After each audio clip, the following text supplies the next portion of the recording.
Halo Sobat Sinema, kabar kalian gimana hari ini? Semoga dalam kondisi baik-baik saja ya. Di video sebelumnya, Lindong yang bertemu dengan Lin Langtian secara langsung, dia pun bertekad untuk menjadi lebih kuat lagi nih. Kali ini Lindong juga berusaha untuk mendapatkan salah satu senjata legendaris di sana nih. Kira-kira senjata legendaris apa nih yang akan didapat oleh Lindong? Tanpa berlama-lama lagi, langsung masuk ke dalam ceritanya. Saat semuanya berhasil masuk ke dalam makam kuno itu, Lindong melihat beberapa energi spiritual keluar dari dalam patung pemilik makam tersebut. Saat Lindong mengetahui seberapa hebat pemilik makam kuno itu, Lindong melihat Linker pergi ke sebuah lorong, tapi Martha menyarankannya untuk pergi ke arah lain saja. Hingga akhirnya mereka menemukan sebuah pintu yang dilindungi oleh energi spiritual di sana. Saat Lindong ingin menyerang pintu itu, Martha mencegahnya dan menyuruhnya untuk membukanya dengan kekuatan mental miliknya itu untuk menggerakkan pintu tersebut, dan akhirnya berhasil. Saat di dalam, Lindong sangat kaget sekali karena di sana ada kolam yang penuh dengan pil Yuandan nih, pil yang pernah dikonsumsi oleh Lindong saat melawan Lei di season kemarin. Karena harga pil Yuandan sangat mahal sekali, Lindong sangat gembira dan segera mengambil semua pil Yuandan itu untuk dijual lagi nantinya. Di saat yang sama, Martha menemukan banyak sekali jiwa iblis yang telah tersegel di sana, dan dia segera memakan jiwa iblis tersebut untuk meningkatkan kekuatannya, tapi Xiaoyan juga tertarik untuk memakannya juga nih. Tak lama kemudian ada beberapa pendekar yang berusaha masuk, tapi Martha menyuruh Lindong untuk menahan pintu masuk di sana agar Martha bisa memakan lebih banyak lagi jiwa iblis di sana. Setelah dirasa cukup, mereka pun kabur dari area itu. Scene beralih di mana Linker dan yang lainnya menemukan beberapa senjata kuno legendaris di sana, tapi tim Wang Yan sudah ada di sana terlebih dahulu nih. Karena ada semacam segel melindungi semua senjata itu, Wang Yan pun mengajak Linker untuk melakukan gencatan senjata untuk memecah pelindung itu dan melakukan pertarungan nanti saja. Tak lama kemudian Lindong pun datang dan segera membantu mereka. Martha menyarankannya untuk mengambil sebuah tombak yang paling ujung di sana karena itu adalah senjata yang paling cocok dengan kekuatannya saat ini. Beberapa saat kemudian segel pelindung itu pun berhasil pecah dan semua senjata kuno pada berterbangan. Semua berusaha mengejar senjata legendaris itu masing-masing, dan pertarungan pun terjadi karena Wang Yan dan Lindong memperebutkan senjata legendaris yang sama nih.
Saat pertarungan selesai, Lin Ke berusaha membantu Lindong dan segera menyuruh Wang Yan untuk segera pergi saja. Wang Yan yang melihat Lin Ke mendapatkan salah satu senjata legendaris itu, dia akhirnya memutuskan untuk pergi saja daripada melawan mereka berdua sekaligus. Kemudian Lindong pamit kepada Lin Ke jika dia ingin berkeliling di sana dan mencari sebuah benda yang hanya ada di makam kuno itu. Xin pun beralih di mana Lindong berada di sebuah labirin nih. Saat mereka berusaha keluar dari labirin itu, tiba-tiba labirin di sana bergerak dan berusaha menghimpit Lindong dan Xiaoyan nih.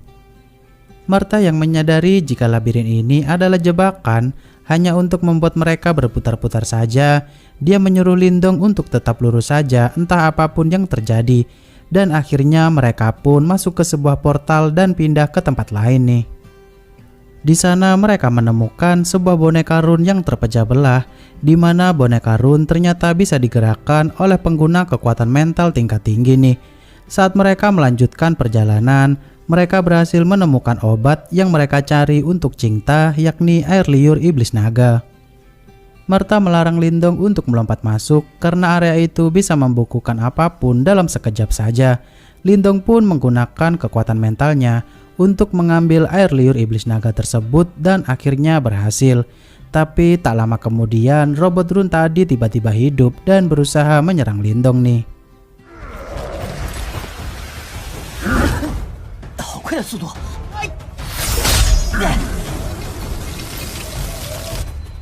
去！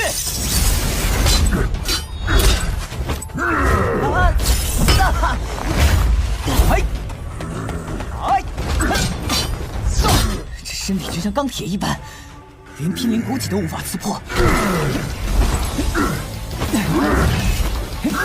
去！啊！符阵！嘿呀！化身符阵，万化眼！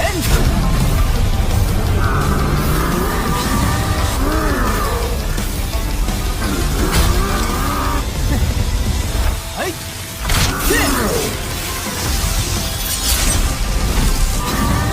就现在！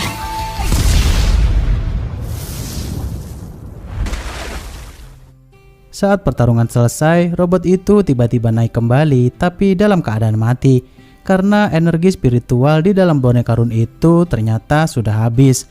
Martha yang memiliki firasat jika robot run itu berguna untuk melatih kekuatan mental Lindong nantinya.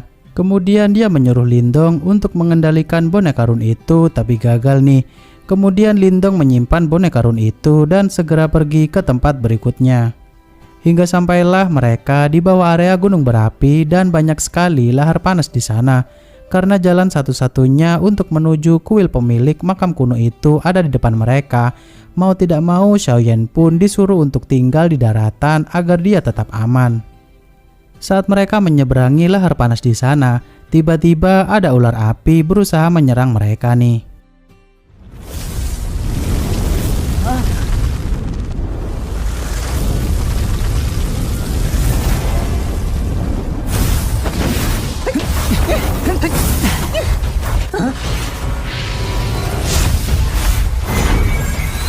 万化眼！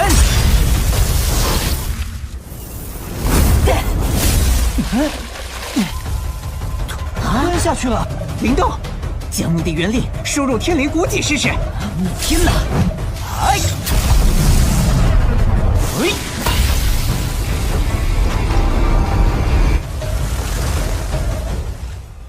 哼！去吧！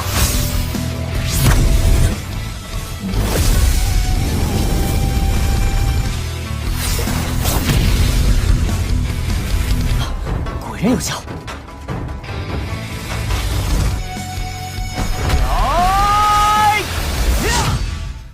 Pertarungan melawan ular api itu tak kunjung selesai karena ular api itu hidup kembali setiap Lindong berhasil mengalahkannya nih. Lindong yang merasa ada yang aneh dengan lahar panas di sana, dia mencoba untuk masuk ke dalamnya dan ternyata lahar di sana hanya sebagai ilusi saja nih. Saat Lindong melihat ada sebuah kuil di bawah sana, dia segera pergi sambil melihat jika Linlang Tiandang yang lainnya masih terjebak dengan ilusi lahar panas di sana nih. Saat Lindong sudah sampai di kuil makam kuno itu, dia melihat ada benda paling langka di sana, yakni jantung nirvana. Tak lama kemudian, Qingzu datang dengan perlahan menghampiri Lindong. Qingzu sangat terheran-heran karena bukan Lin Langtian yang berhasil sampai di sana, melainkan Lindong nih. Karena Lindong sadar akan perbedaan kekuatan mereka yang sangat jauh. Dia berbicara jika dirinya tidak ada niatan untuk mengambil jantung nirvana itu. Qingzu berterima kasih kepada Lindong karena dia tidak perlu bersaing memperebutkan jantung nirvana tersebut. Saat Qingzu ingin mengambil jantung nirvana itu, awalnya jantung nirvana itu melawan, tapi pada akhirnya Qingzu berhasil menaklukkannya nih. Kemudian Qingzu memecahnya menjadi beberapa bagian dan segera melakukan kultivasi untuk menyatukan energi spiritual miliknya dengan jantung nirvana itu. Saat Qingzu melakukan kultivasi, Lindong tak sengaja menemukan peti mati dari pemilik makam kuno di sana dan berterima kasih atas pil Yuandan yang telah dia dapat dari makam kuno itu. Saat dia melihat patung seorang wanita di samping peti mati itu, Lindong melihat sebuah tulisan yang berisikan, jika orang yang selalu mengejar kekuatan tanpa tahu apa arti cinta, maka dia akan terbakar hingga habis. Dan seketika tubuh Qingzu mulai terbakar dan merasakan sakit yang sangat hebat nih. Awalnya Qingzu berhasil menekan energi panas itu, tapi dia akhirnya tak sanggup menahannya dan kemudian terjatuh. Qingzu yang marah akan hal itu, dia segera menghancurkan peti mati pemilik makam tersebut. Qingzu pun mengira jika Lindong sengaja membiarkan dirinya mengambil jantung nirvana itu karena dia tahu akan risiko tersebut. Lindong pun berkata jujur jika dia baru tahu hal tersebut setelah membaca tulisan peti mati di sana, dan Qingzu pun akhirnya meminta maaf atas tuduhannya tersebut. Kemudian Qingzu meminta tolong kepada Lindong jika dia ingin meminjam semua energi spiritual miliknya sebentar saja untuk menyerap jantung nirvana tersebut, tapi Lindong menolaknya dan segera pergi nih. Qingzu pun tak tinggal diam dan berusaha menangkap Lindong. Tak lama kemudian ada sosok laki-laki yang tiba-tiba muncul di depan mereka. Ternyata dia adalah jiwa dari pemilik makam kuno itu yang telah bangkit kembali dari peti mati yang dihancurkan oleh Qingzu tadi. Saat pemilik makam itu mengira jika mereka adalah sepasang kekasih, mereka pun membantahnya dan berbicara jika mereka baru saja saling kenal nih. Pemilik makam itu pun segera mengurung Qingzu dan ingin mengambil kembali jantung nirvana miliknya tersebut.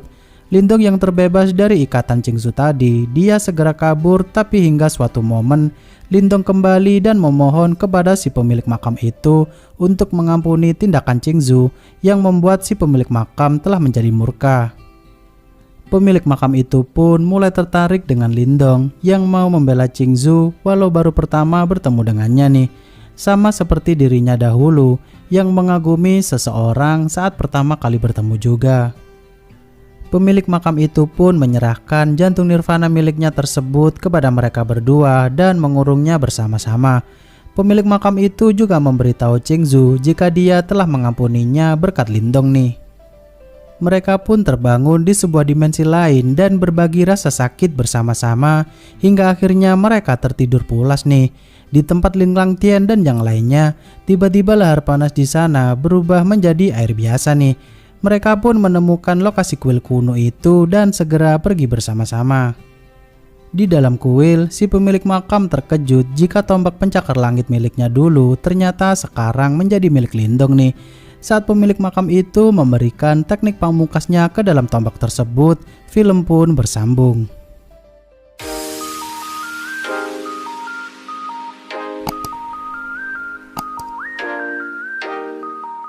Cukup sekian di episode kali ini. Untuk part terakhir selanjutnya, perseteruan antara Lindong dengan Lin Langtian sudah tak terhindarkan lagi, dan sosok jiwa iblis yang bersemayam di dalam tubuh Qingta akhirnya terungkap juga nih. Untuk cerita lengkapnya nanti kita bahas di part selanjutnya ya. Terima kasih sudah menonton video ini hingga akhir. Sampai jumpa di video selanjutnya. Dadah.